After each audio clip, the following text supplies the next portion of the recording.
Yes.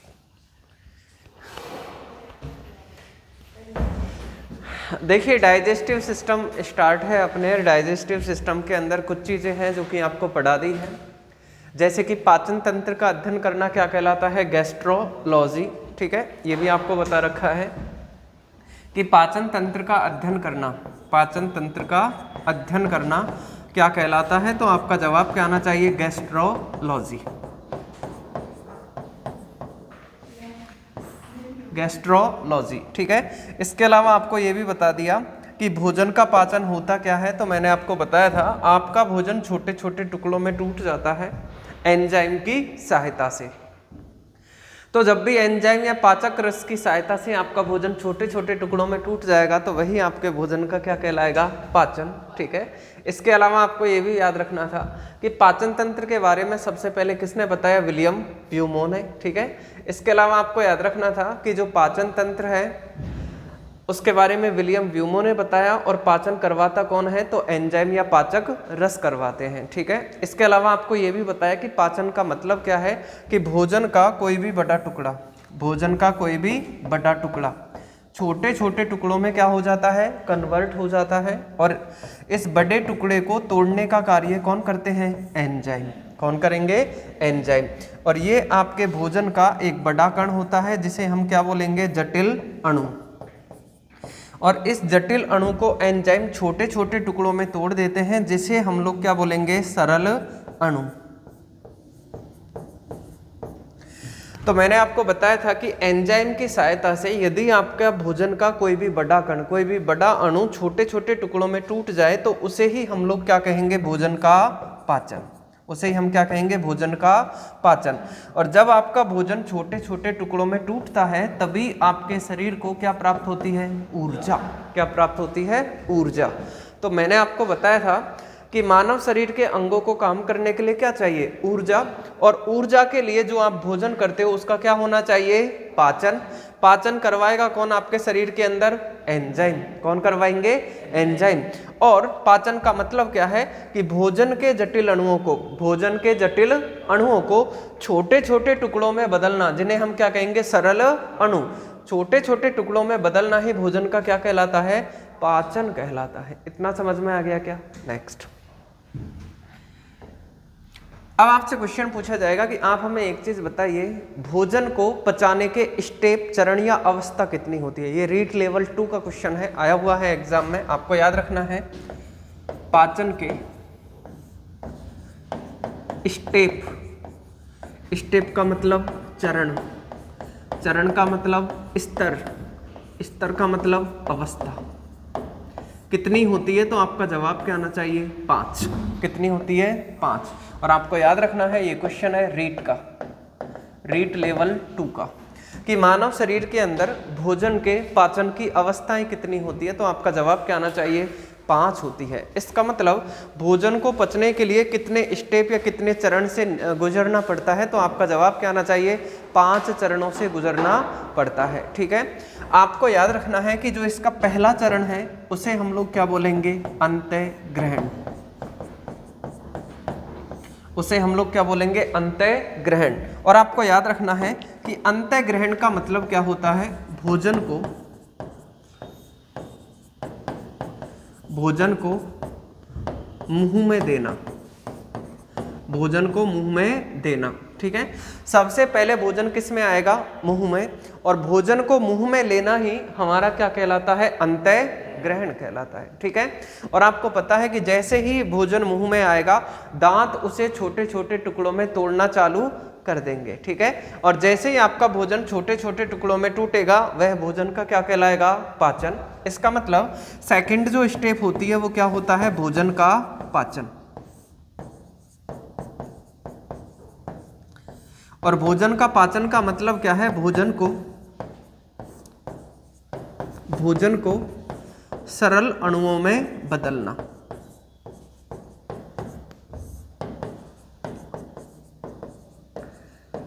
भोजन को सरल अणुओं में बदलना, यानी कि आपका भोजन सबसे पहले मुंह में जाना चाहिए और मुंह में जाने की प्रोसेस या प्रक्रिया क्या कहलाती है? अंतः ग्रहण।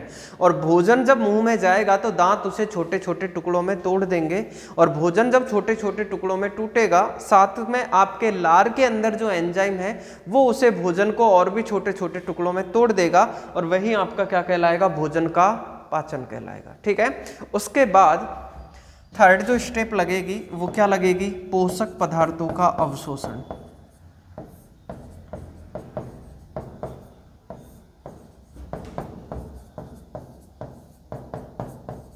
थर्ड जो स्टेप लगेगी वो क्या लगेगी? पोषक पदार्थों का अवशोषण। अब पोषक पदार्थों के अवशोषण का मतलब क्या है कि आपके भोजन में से काम की चीजें क्या क्या है। भाई आपके शरीर को काम करने के लिए जो भी चीजें चाहिए, जो पोषक पदार्थ चाहिए, जस्ट लाइक विटामिन चाहिए, कार्बोहाइड्रेट चाहिए, ठीक है, प्रोटीन्स चाहिए, तो उन सभी अंगों को आपके भोजन में से निकाला जाएगा। तो जो जो काम की चीजें हैं उन्हें भोजन में से ग्रहण किया जाता है। तो जब ग्रहण किया जाता है तो वो प्रोसेस क्या कहलाती है? अवशोषण। तो आपको याद रखना है इसका मतलब क्या है? भोजन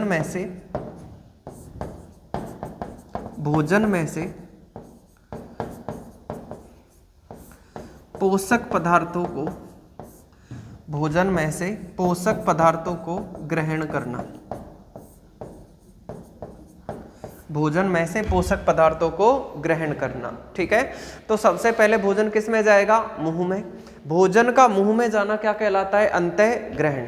जैसे ही भोजन मुंह में जाएगा, दांत और लार ये दोनों भोजन को बहुत छोटे छोटे टुकड़ों में बिल्कुल काट देंगे। ठीक है, आगे भी ऐसी प्रोसेस चलती रहेगी, चाहे आपका पेट हो चाहे छोटी आंत हो, भोजन बहुत छोटे छोटे टुकड़ों में टूटता हुआ आगे जाएगा।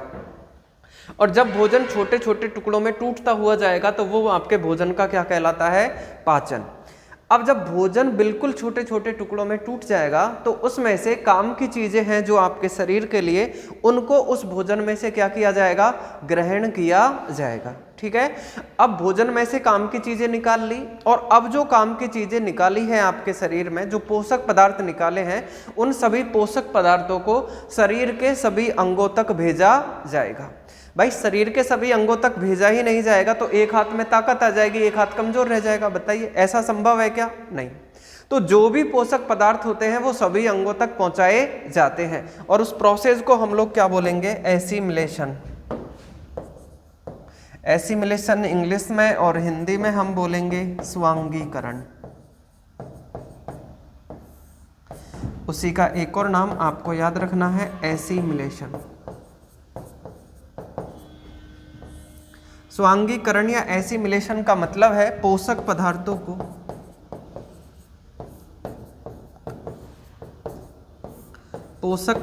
को सभी अंगों तक, पोषक पदार्थों को सभी अंगों तक पहुंचाना। ठीक है, कि शरीर के अंदर जो भी काम की चीजें हैं वो अब सभी अंगों तक पहुंचाई जानी चाहिए जो आपने भोजन में से ग्रहण की है। ठीक है, तो सबसे पहले भोजन किस में गया? मुंह में। कौन सी प्रोसेस कहलाएगी? अंतः ग्रहण। उसके बाद में भोजन का क्या होगा बताइए? पाचन। उसमें से भोजन में से जो काम की चीजें हैं उन्हें ग्रहण किया जाएगा, उनको निकाला जाएगा, वो आपके क्या कहलाएगा? अवशोषण। ठीक है, और उसके बाद जो काम की चीजें हैं वो शरीर के सभी अंगों तक पहुंचाई जाएगी और वो आपके क्या कहलाएगा बताइए? स्वांगीकरण या एसिमिलेशन। ठीक है, बात आई कि चलो ठीक है, काम की चीजें निकाल ली है भोजन में से, अब जो खराब चीजें बची हैं वो शरीर से क्या निकाली जाएगी? बाहर। ठीक है, इसका मतलब फिफ्थ जो स्टेप लगेगी वो आपके क्या लगेगी? उत्सर्जन। वो आपके क्या लगेगी बताइए? उत्सर्जन। उत्सर्जन का मतलब क्या है? अपशिष्ट पदार्थ। अपशिष्ट पदार्थ। अपशिष्ट पदार्थ का मतलब क्या है? फीसस। और फीसस को ही हम लोग क्या कहते हैं? मल को बाहर निकालना।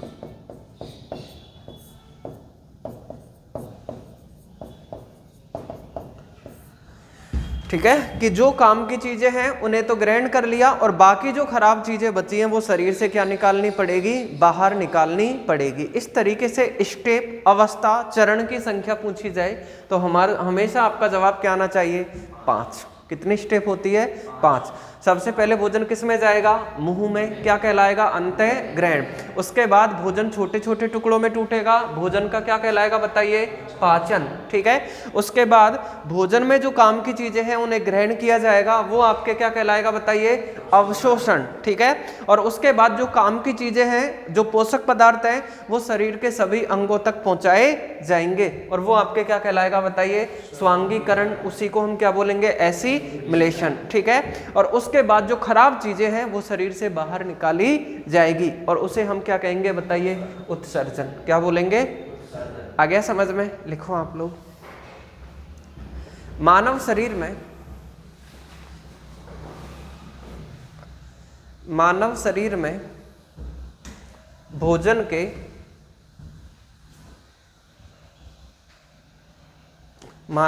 में भोजन के पाचन की स्टेप,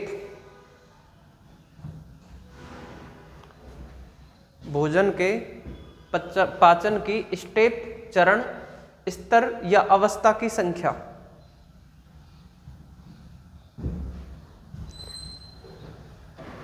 या अवस्था की संख्या 5 होती है।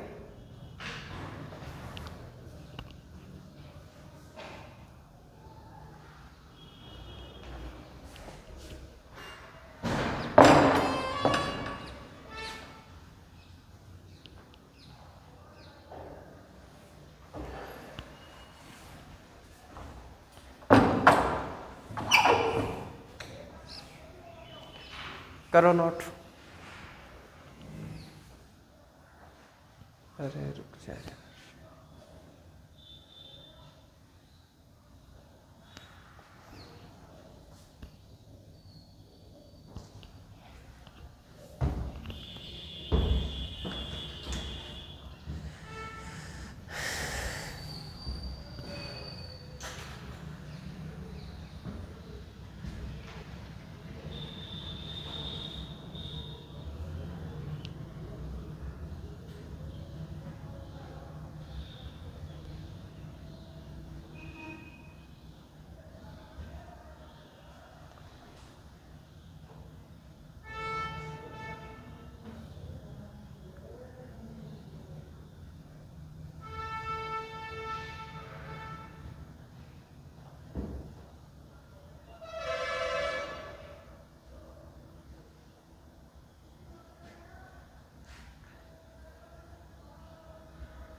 लिख लिया सबने?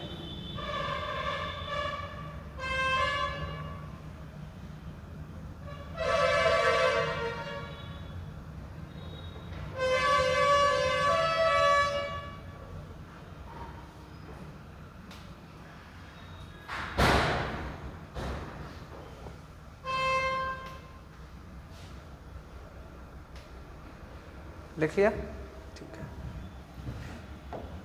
नेक्स्ट आपको पढ़ के चलना है कि जो हमारा पाचन तंत्र है उसे कितने भागों में बांटा गया है। ठीक है। तो आपको याद रखना है कि पाचन तंत्र को कितने भागों में बांटा जाता है? 2 भागों में। ठीक है। आपको याद रखना है कि जो आपका पाचन तंत्र है उसके कितने भाग होते हैं? 2। ठीक है। बात आई 2 कौन कौन से। ठीक है। तो आपको याद रखना है इसका जो पहला भाग होता है उसे हम लोग बोलेंगे एलिमेंट्री कैनाल। उसे हम लोग क्या बोलेंगे,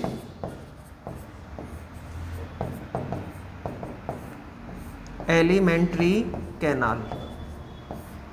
ठीक है, और आपको याद रखना है एलिमेंट्री कैनाल को ही हम लोग क्या बोलेंगे, आहार नाल।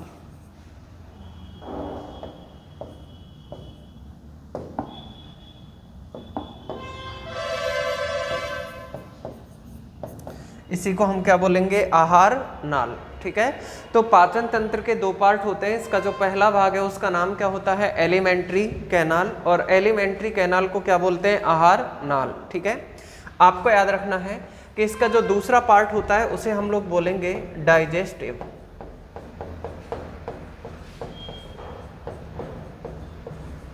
डाइजेस्टिव ग्लैंड्स, जिसे हिंदी में हम बोलेंगे पाचक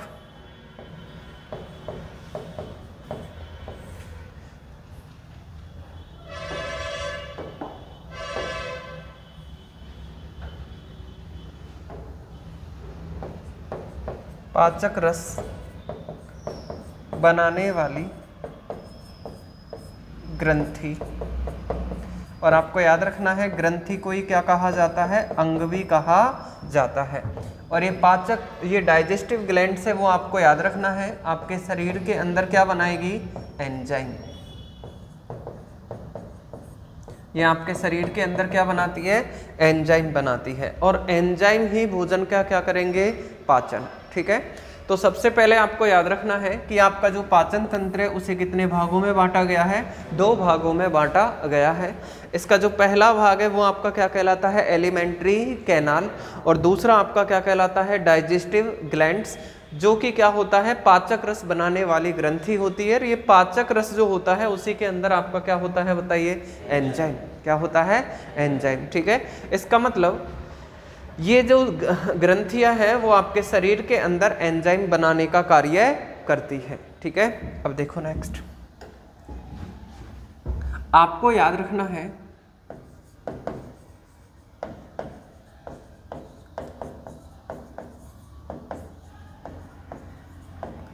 एलिमेंट्री कैनाल, जिसे हम लोग हिंदी में क्या बोलते हैं, आहार नाल, कि ये एलिमेंट्री कैनाल या आहार नाल क्या होता है। ठीक है, तो आपको याद रखना है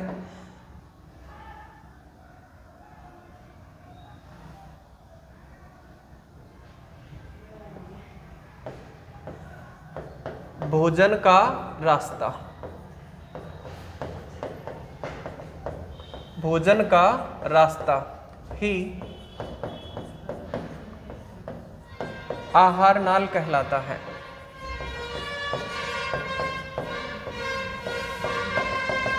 भोजन का रास्ता ही क्या कहलाता है, आहार नाल कहलाता है। बात आई भोजन का रास्ता कैसे, तो भोजन जिस जिस रास्ते से जाता है वो पूरा रास्ता आपका क्या कहलाता है, आहार नाल। उसी को हम लोग क्या बोलते हैं, एलिमेंट्री कैनाल।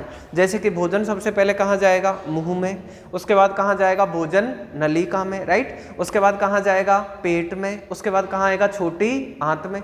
तो ये पूरा रास्ता है।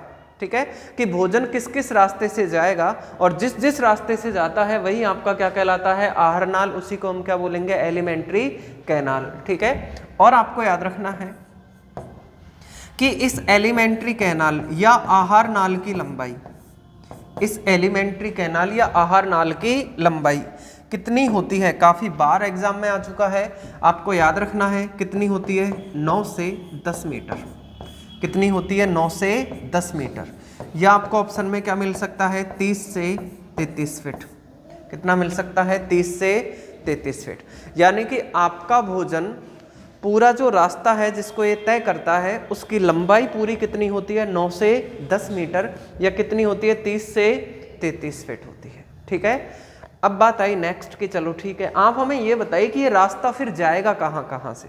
अभी तो बस हमें ये पता चला है कि भोजन का रास्ता क्या कहलाता है, आहार नाल। ठीक है, उसी को हम क्या बोलेंगे, एलिमेंट्री कैनाल, और जिसकी लंबाई क्या है, 9 से 10 मीटर। फीट में पूछी जाए तो 30 से 33 फीट। अब बात आई कि ये रास्ता है कहाँ से और इसका क्या क्या नाम है, किस किस तरीके से ये गुजरेगा, वो भी आपको याद होना चाहिए। ठीक है, आपको याद रखना है कि सबसे पहले आपका जो भोजन है वो कहाँ जाता है, माउथ में। माउथ का मतलब कहाँ जाएगा? मुंह में, ठीक है। और जैसे ही मुंह में जाएगा ये सबसे पहले किसके पास में आएगा? टीथ, टीथ यानी दांत के पास में। और दांत भोजन को छोटे छोटे टुकड़ों में काटेंगे और उसके बाद में आपका भोजन किसके पास में जाएगा? जीभ के पास में, जिसे इंग्लिश में हम क्या बोलेंगे? टंग। यानी कि भोजन सबसे पहले कहाँ जाएगा? मुंह में ही जाएगा, ठीक है। और सबसे पहले कहाँ जाएगा? दांतों के पास में, दांत उसे काटने का काम करेंगे। और उसके बाद कहाँ जाएगा? जीभ के पास में, जीभ उसके अंदर किसको घोलेगी? लार को, जिससे भोजन कैसा बनेगा? लिसलिसा बनेगा, ठीक है। और फिर वो भोजन भोजन नलिका में जाएगा। इसका मतलब मुंह के बाद में आपका जो भोजन है वो कहाँ जाता है? भोजन नलिका में। और आपको याद रखना है कि भोजन नलिका को ही क्या कहा जाता है? ओइसोफेगस।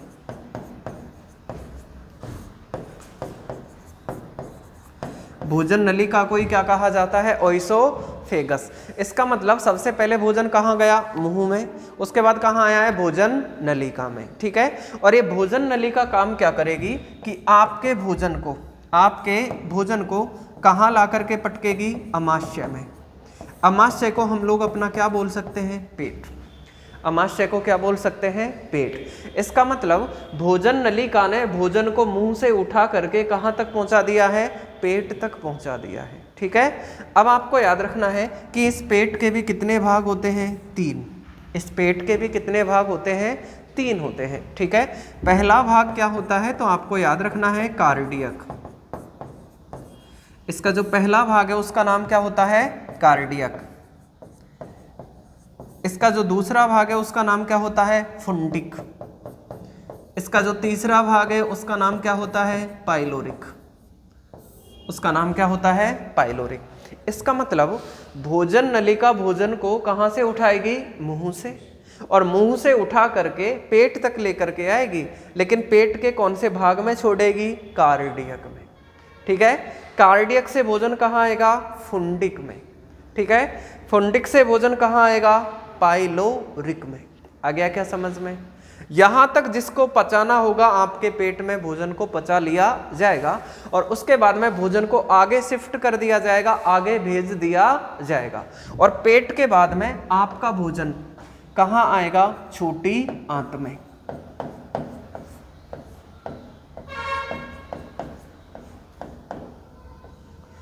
अरे यार,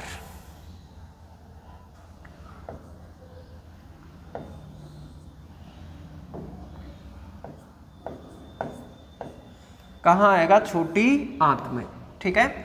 आपको याद रखना है कि इस छोटी आंत के भी कितने भाग होंगे? 3। इस छोटी आंत के भी कितने भाग होंगे? 3, ठीक है। इसका जो पहला भाग है उसका नाम क्या होगा? डुडेनम। इसका जो पहला भाग है उसका नाम क्या है? डुडेनम। इसका जो दूसरा भाग है उसका नाम क्या होगा? जेजुनम। क्या होगा बताइए? जेजुनम। और इसका जो तीसरा भाग है इसका नाम क्या होगा बताइए? इलियम। क्या होगा बताइए? इलियम, ठीक है। इसका मतलब आपका भोजन सबसे पहले कहाँ आया? मुंह में। मुंह में सबसे पहले कहाँ आया? दांतों के पास में। उसके बाद कहाँ गया? जीभ के पास में। जीभ ने उसमें किसको घोला? लार को। उसके बाद भोजन कहाँ गया? भोजन नलिका में। और उसके बाद भोजन कहाँ आया? आपके पेट में, ठीक है। और पेट के कौन से भाग में सबसे पहले आया बताइए? कार्डियक में। उसके बाद कहाँ आएगा? फुंडिक में। उसके बाद कहाँ आएगा? पाइलोरिक में, ठीक है। उसके बाद पाइलोरिक भाग से भोजन चलेगा। कहाँ से चलेगा? पाइलोरिक से। और पाइलोरिक से ये जाएगा और कहाँ जाएगा? आपके छोटी आंत में। और छोटी आंत के कौन से भाग में आ जाएगा? डुडेनम में। अब जैसे ही डुडेनम में आएगा, डुडेनम के अंदर कितने अंग लगे हुए हैं? 2। डुडेनम से कितने अंग जुड़े हुए हैं? 2 और अंग जुड़े हुए हैं। पहला आपको याद रखना है लीवर। पहला आपका कौन सा याद रखना है? लीवर। और दूसरा आपको क्या याद रखना है? पैनक्रियाज। दूसरा आपको क्या याद रखना है? पैनक्रियाज, ठीक है। तो जैसे ही डुडेनम के अंदर आएगा आपका जो लीवर है लीवर का काम करेगा, और पैनक्रियाज है वो पैनक्रियाज का काम करेगा। और उसके बाद भोजन को जितना पचना होगा पचा दिया जाएगा। कौन से भाग तक? डूडेनम तक। डूडेनम के बाद में भोजन आपका कभी पचता ही नहीं है। इसलिए आपको क्वेश्चन याद रखना है। अभी हम पढ़ेंगे चीजें, बस अभी ओवरव्यू देख रहे हैं कि कैसे कैसे पढ़ना है ये चैप्टर। कि जैसे ही आपका भोजन डूडेनम भाग तक आता है, भोजन का जितना पाचन होता है कर दिया जाता है। उसके बाद कभी भोजन का पाचन होता नहीं है, और भोजन को पचा करके पहुंचा दिया जाएगा कौन से भाग में? जैजुनम में। और जैजुनम उस भोजन को कहां पहुंचा देगा? इलियम में। और इलियम के अंदर आपके भोजन में से जो काम की चीजें हैं, इसका मतलब जो पोषक पदार्थ है उनको ग्रहण कर लिया जाता है। कौन से भाग में? इलियम में। और इलियम में से काम की चीजें निकाल ली गई हैं, और अब भोजन को आगे शिफ्ट कर दिया जाएगा, आगे भेज दिया जाएगा। और कहां पर? तो आपके बड़ी आंत में। कहां पहुंचा दिया जाएगा? आपके बड़ी आंत में। ठीक है। और आपको याद रखना है कि बड़ी आंत के भी कितने भाग होते हैं? 3। बड़ी आंत के भी कितने भाग होते हैं? 3। ठीक है। इसका जो पहला भाग होता है वो आपका क्या होता है? सीकम। इसका जो पहला भाग है उसका नाम क्या होता है? सीकम। इसका जो दूसरा भाग है उसका नाम क्या होता है? बताइए। कॉलन। क्या होता है? कॉलन। ठीक है। और इसका जो तीसरा भाग है उसका नाम क्या होता है? रेक्टम। क्या होता है? बताइए। रेक्टम। ठीक है। तो आपको याद रखना है कि सबसे पहले भोजन कहाँ आया? छोटी आंत में। छोटी आंत के अंदर डूडेनम में भोजन का क्या कर लिया जाएगा? पाचन। उसके बाद भोजन कहाँ जाएगा? जैजुनम में। उसके बाद कहाँ जाएगा? इलियम में। और इलियम में से जो काम की चीजें हैं उन्हें निकाल लिया जाएगा, और फिर भोजन को कहाँ पहुंचा दिया जाएगा? आपके बड़ी आंत में। और बड़ी आंत में से जो ये रेक्टम भाग है, यहाँ पर आपका जो फीसस, मल या जो खराब चीजें हैं वो कुछ समय के लिए स्टोर रहेगी। कौन से पार्ट में? रेक्टम में। और यहाँ से फिर शरीर से बाहर निकाल दी जाएगी। तो इस तरीके से आपको ये पूरा चैप्टर पढ़ करके चलना होता है। कि सबसे पहले हम क्या पढ़ेंगे? बताइए। माउथ। माउथ में क्या पढ़ेंगे? दांत। दांत के बाद क्या पढ़ेंगे? जीभ के बाद क्या पढ़ेंगे? अपनी भोजन। उसके बाद अपना क्या पढ़ेंगे? पेट। ठीक है। उसके बाद हम क्या पढ़ेंगे? अपनी छोटी आंत। छोटी आंत में कौन सा भाग पढ़ेंगे? डूडेनम के अंदर पहले क्या पढ़ेंगे? उसके बाद में इलियम। खत्म यहाँ तक इसका काम। उसके बाद क्या पढ़ेंगे? बड़ी आंत का कौन सा पार्ट पढ़ेंगे पहले? उसके बाद में चैप्टर खत्म। आ गया समझ में? ठीक है। तो लिखो। हाँ, लिखिए आप लोग। पाचन तंत्र को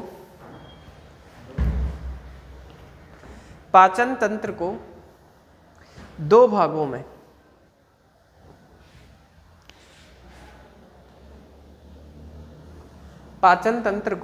भागों में बांटा गया है। अब आप इस तरीके से नोट कर लीजिए।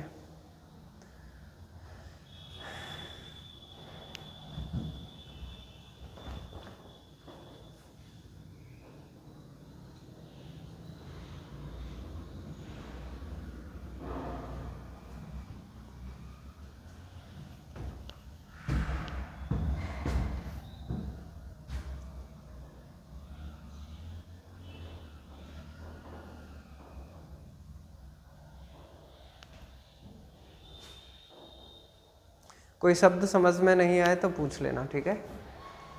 राइटिंग थोड़ी अपनी ठीक नहीं है, धीरे धीरे ठीक हो जाएगी।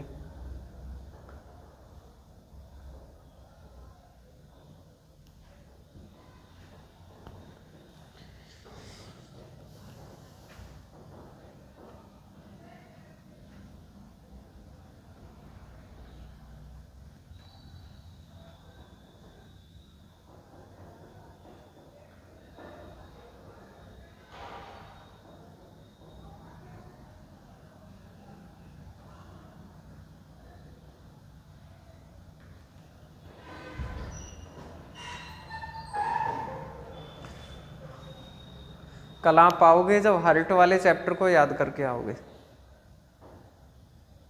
ठीक है।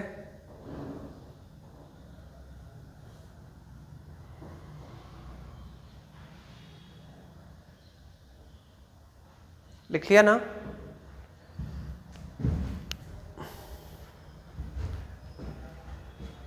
नेक्स्ट हेडिंग लगाइए, एलिमेंट्री कैनाल, आहार नाल।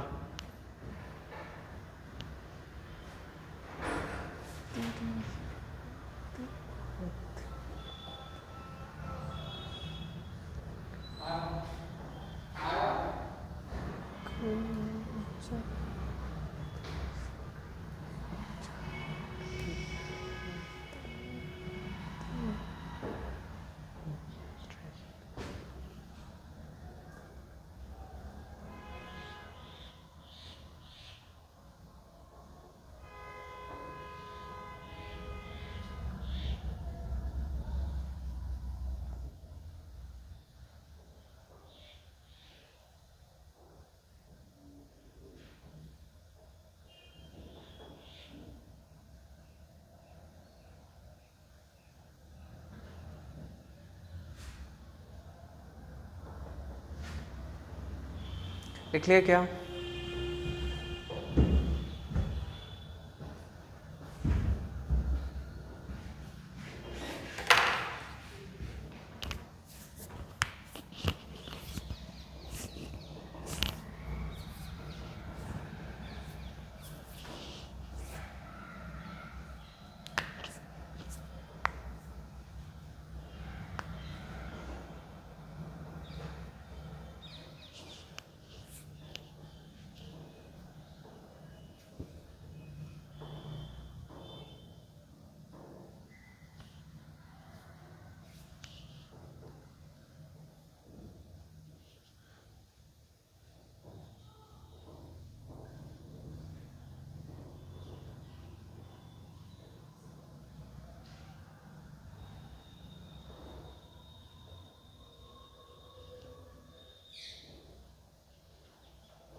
लिख लिया क्या?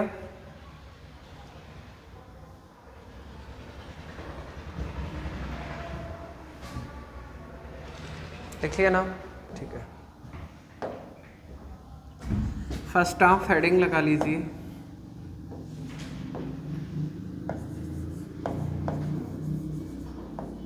माउथ।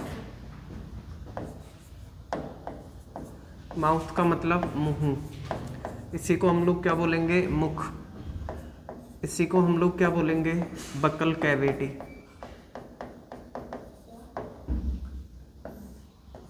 Buccal cavity.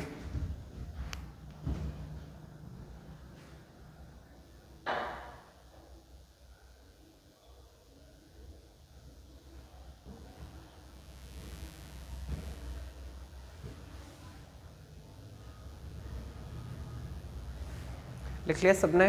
देखो पहला क्वेश्चन आपसे पूछा जाएगा कि पाचन तंत्र की शुरुआत, पाचन तंत्र की शुरुआत कहाँ से होती है? तो आपका जवाब क्या आना चाहिए? मुख से। पाचन तंत्र की शुरुआत कहाँ से होती है? तो आपका जवाब क्या आना चाहिए? मुख से होती है। ठीक है, नेक्स्ट आपको याद रखना है कि पाचन तंत्र की शुरुआत पूछी जाएगी तो हमारा जवाब क्या आना चाहिए? मुख से। लेकिन आपसे क्वेश्चन पूछा जाए कि पाचन तंत्र खत्म कहाँ होता है, पाचन तंत्र खत्म कहाँ होता है, तो आपको याद रखना है बड़ी आंत के,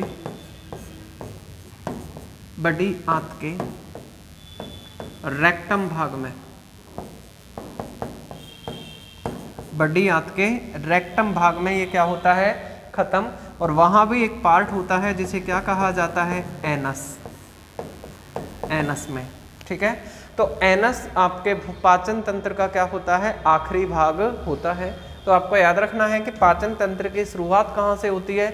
मुख से, जबकि ये खत्म कहाँ होता है? बड़ी आंत के रेक्टम भाग में, और रेक्टम भाग में भी कहाँ खत्म होता है? तो एनस में खत्म होता है। ठीक है, नेक्स्ट आपको याद रखना है कि आपके माउथ के अंदर कितने पाचक अंग लगे हुए हैं, तो आपका जवाब क्या आना चाहिए? 2। पहला तो क्या है बताइए? दांत, और दूसरा क्या है बताइए? जीभ। पहला क्या है? दांत, और दूसरा क्या है? जीभ। इसका मतलब पहले हमें पूरा क्या पढ़ के चलना है? दांत। लगभग 2 दिन का टाइम लगेगा दांतों को पढ़ने में, और उसके बाद जीभ को पढ़ने में लगभग 1.5 क्लास का टाइम चाहिए। ठीक है, तो एक बार आप इतना लिखिए, फिर दांत को स्टार्ट करेंगे।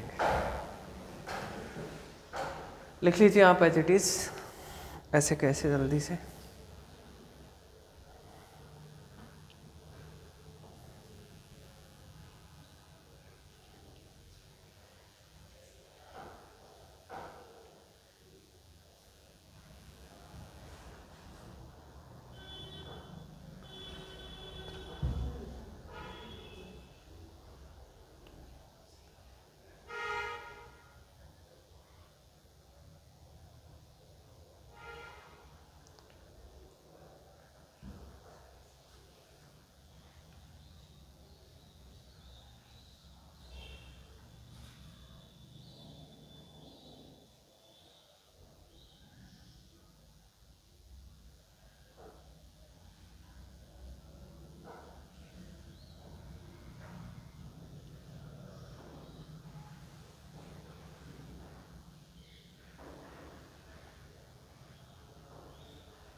लिखिए क्या?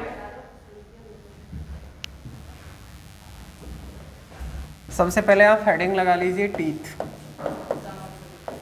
हाँ जी,